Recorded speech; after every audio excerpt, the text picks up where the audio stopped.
Local 4 News begins right now with a breaking news alert.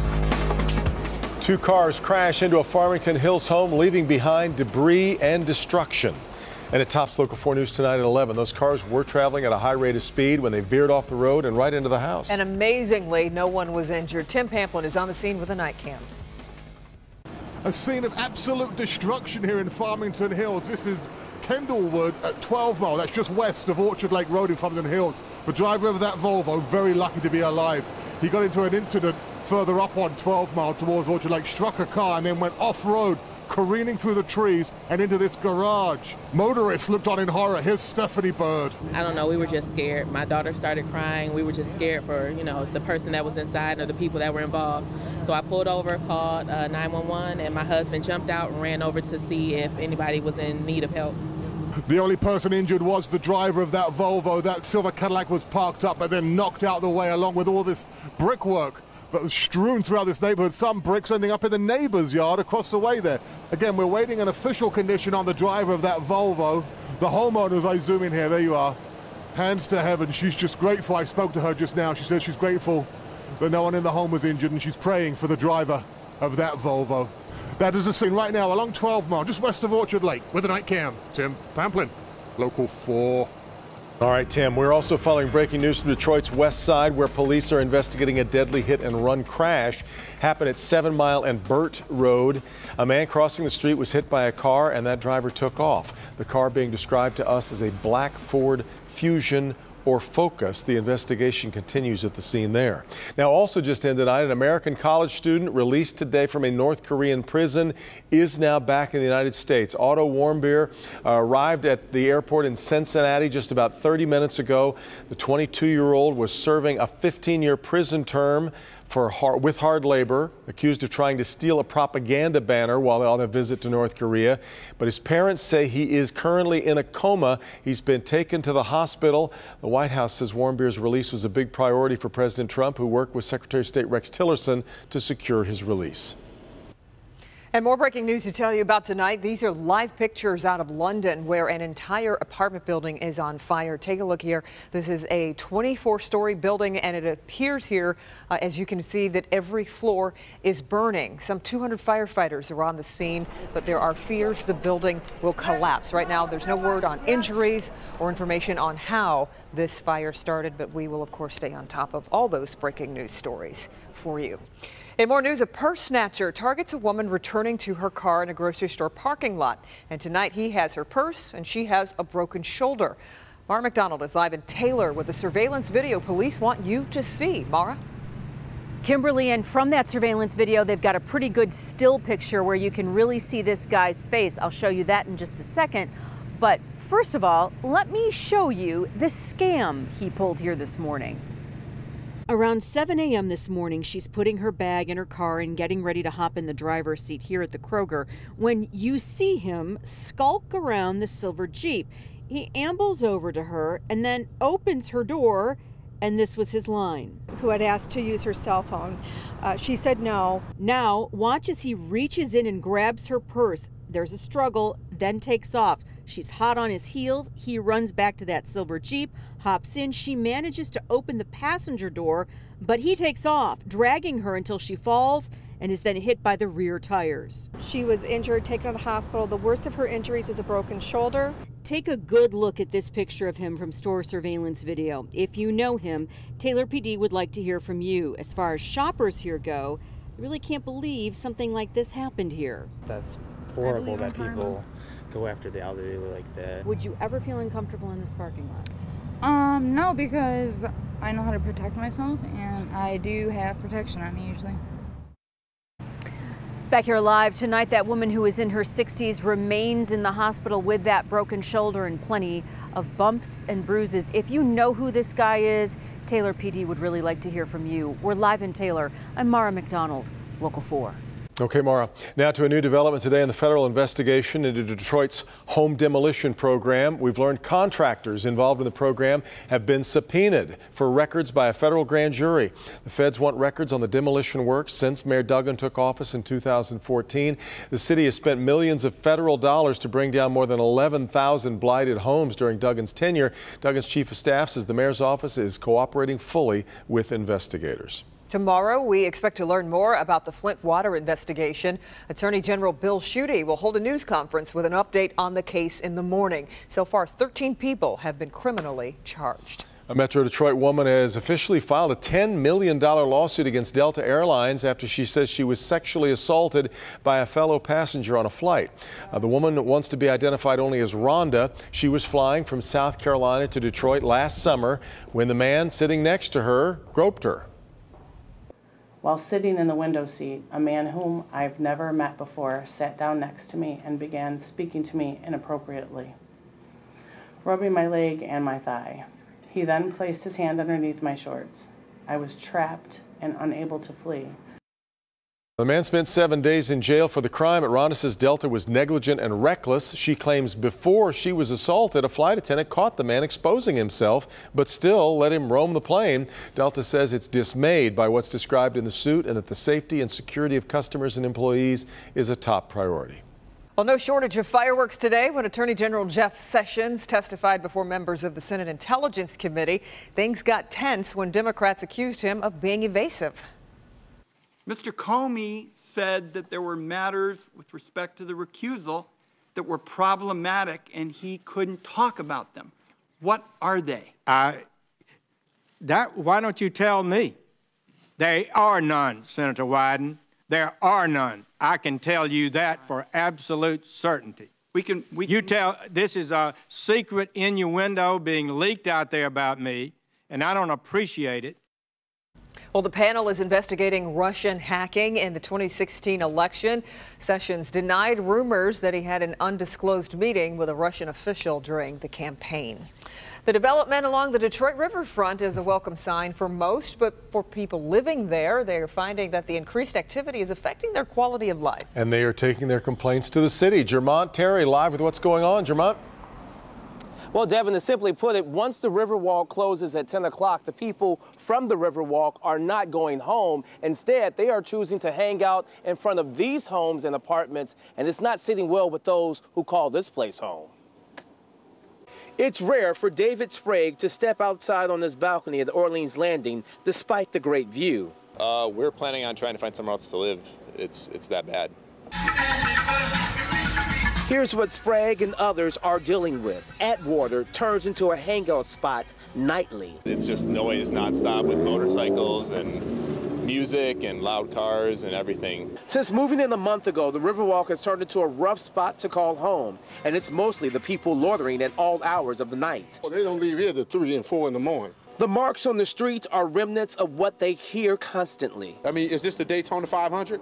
I mean, you know, you get black skid marks in the middle of the street. This is a brand new pavement. And they tell me police see what's going on, but little gets done to move the crowd along. We got to start giving out some tickets. We got to start letting them know, hey, turn down your music. You know, right there. I mean, these people live here. So we've experienced a high volume of calls. Councilwoman Mary Sheffield tells me it's not just Orleans Landing. Even residents at Harbortown are complaining of the same Riverwalk problems. So we can make as many laws as we want to. We can change as many. We could put signs down there. But if the police department and we as a city are not enforcing them, that's where we have the issue.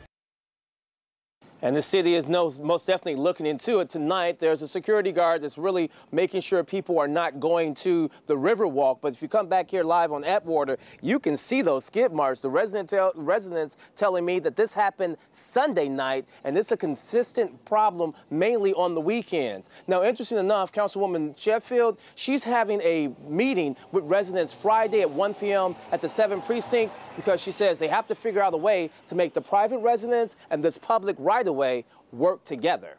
Reporting live tonight along the Riverwalk, Jermont Terry, Local 4. All right, Jermont, let's hope they can. Not easy. Yep. A warning tonight about some of the most popular SUVs on the road and why they might be putting you at risk for a crash, especially when it's dark. And nowhere to be found. Tonight, a nationwide manhunt for 2 cold-blooded killers who escaped in Georgia. Ben. Kim, not quite as warm as we get started tomorrow morning. We'll be just shy of 80 by noon, but could get a little rough in the second half of Wednesday. We'll run down the severe threat coming up. Ticks have moved from the backwoods to our own backyards, and some of them are carrying Lyme disease. They strongly suggested that, yes, they were exposed here in our county. What health officials want everyone to know about the risk and the change you need to make to protect your family.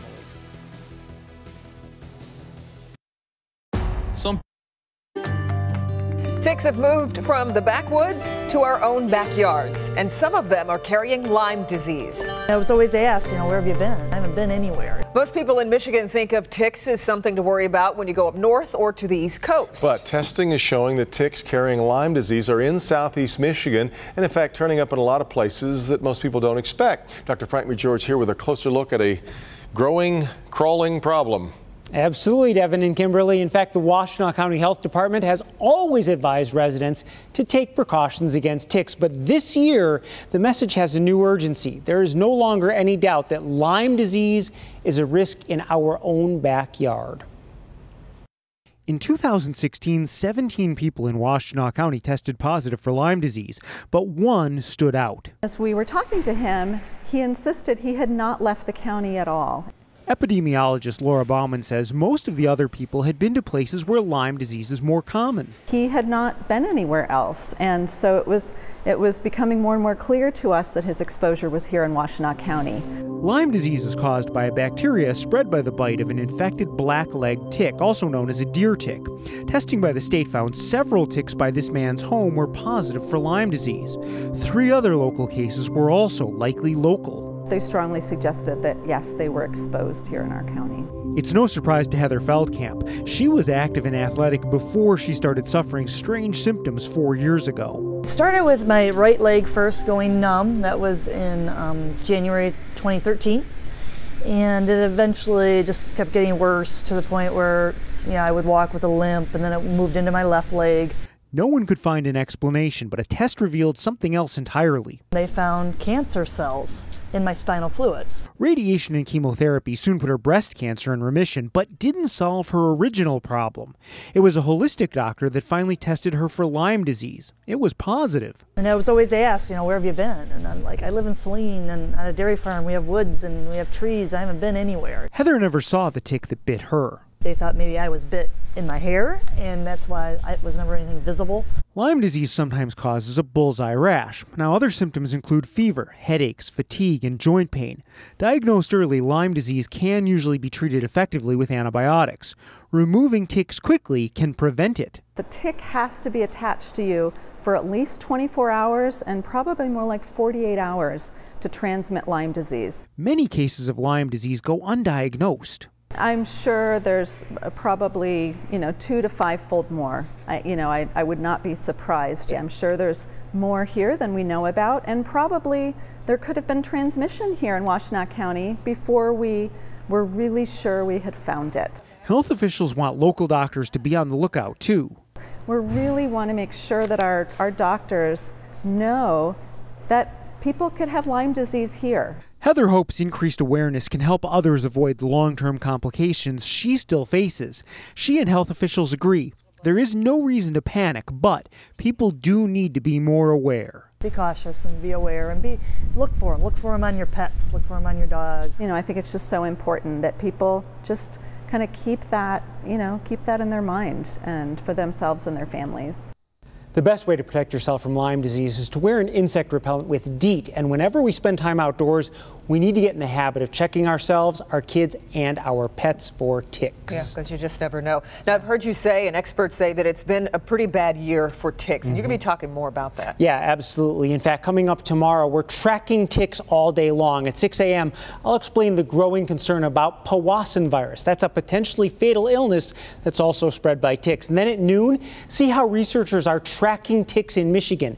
At 4, what a tick bite looks like and what to do if you get one. And then at at 5, we're tracking ticks in the suburbs. See where they're suddenly showing up and the safest way to remove one if you get bit. And then finally at 6, consumer investigator Hank Winchester has the best options to protect your pets from ticks. And you can also find lots of helpful information on the health page at clickondetroit.com. If you ever tried to pull ticks off a dog, you just don't want to get to that point where that's what you're doing. That's exactly it. But on animals, it's harder to keep them away, and that's what Hank will be talking about. Yep. All right, Doc. Here's a look at what Help Me Hank is working on for tomorrow night at 11. Rent your clothes, your car, a boat, maybe a bike, and generate income. You can make $250 per week renting out your closet. How amazing is that? I'll show you the apps and the websites they're using right now to make it happen. Learn how you can cash in tomorrow at 11. Waiting for that break in the weather now? A little cooler, be okay? Just a tad bit, yeah. And the flowers and grass could probably use a little break too. Get a little parched. Water. Remember how lush everything was just like 3 weeks ago? Exactly. Oh, I thought it was 3 hours ago. Yeah. It seems like it's been like that. We will have a chance of getting wet tomorrow, but it could be with some rough stuff too. There are some showers that are out there right now on 4 Live radar, but this stuff is pretty light. And it looks like it's going to be confined to our north zone right there in the northern sections of Lapeer County. That isn't going to amount to much, but look what happened earlier tonight. This is down in Lenawee County. We're starting out at 6:45. Keep an eye on Blissfield here as we're going to show you 1 hour and a half, 90 minutes of thunderstorms over the same spot. Radar estimated. Now, again, these are estimates that over 3.2 inches of rain fell in that area. I think that's probably overdoing it. We've had some data problems from one of the radar sites, so it's probably overestimating the precipitation, but they still got a ton of rain down there in a small area over 90 minutes of time. Now, tomorrow, the severe risk goes to slight. That's category 2, mainly for our west zone. The rest of us under a marginal risk, which is the lowest risk for severe weather. We're going to have a line of thunderstorms move through here in the evening tomorrow. Hopefully we can get the rain without any rough stuff with those storms. 75 is where we're at right now. We've got a 10-mile-an-hour wind. Temperatures, as we told you at the break, could be a little bit cooler tomorrow morning. I thought we were getting trolled here on Storm Pins when I saw this 74 degrees, but apparently Papa Stinkers up there in St. Clair, Michigan wasn't lying because most of our north zone saw highs in the 70s today. You're in the 60s right now with the rest of us in the 70s. And we will be dropping into the 60s area wide. So tomorrow evening, that's when we're expecting this line of thunderstorms to move through. About 9 o'clock, we should start seeing it in our west zone. Watch how quickly this line weakens as it moves east. So there's a chance that some of us here on the east side may not get any rain at all. Could be a little bit more developed north of a front here Thursday morning, right before 8 a.m. Otherwise, we've got chances of storms beyond that, but they're slight and going to see a lot of warmth in between. 67 tonight. Let's look at highs quickly here in our 4-zone forecast. Not quite as warm as we saw today, especially in our metro and south zones. Mainly 80s, but some 70s here in Clinton Township and downriver. Even in our south zone where we got into the 90s today, it's just 70s and 80s tomorrow afternoon. And our west zone, generally low 80s here for the most part, 82, 83. And another cool one here, especially closer to Lake Huron, low 70s up there in Lexington with the 80s elsewhere. We will get back to 90 by Friday, so that'll be 4th day this year with temperatures 90 or above. And let's hope we get some rain out of those chances of storms. A little bit better over the weekend chances of rain. Yeah, looks very summery. Yeah, and we're not even there yet. We're not there yet, Right. I know. We're back with updates on the 3 breaking news stories we're following tonight right after this break.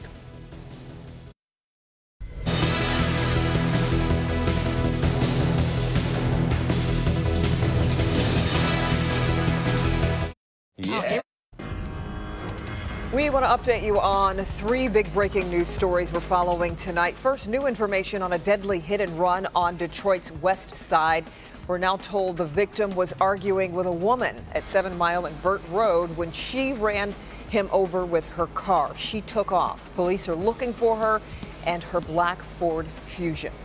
No one was seriously hurt when a car crashed into a Farmington Hills home. The driver hit a car on 12 Mile near Orchard Lake, lost control, went through the trees, up a yard, and then right into a house. But again, fortunately, no one hurt. And a massive fire burning right now in a London apartment building. All 24 stories are on fire, and police say there are multiple injuries. Some 200 firefighters and 40 fire engines are on the scene right now. We do have some live pictures coming out of London right now, and you can see all the smoke there from the fire. We will monitor all of these stories for you overnight and bring you updates beginning at 4:30 a.m.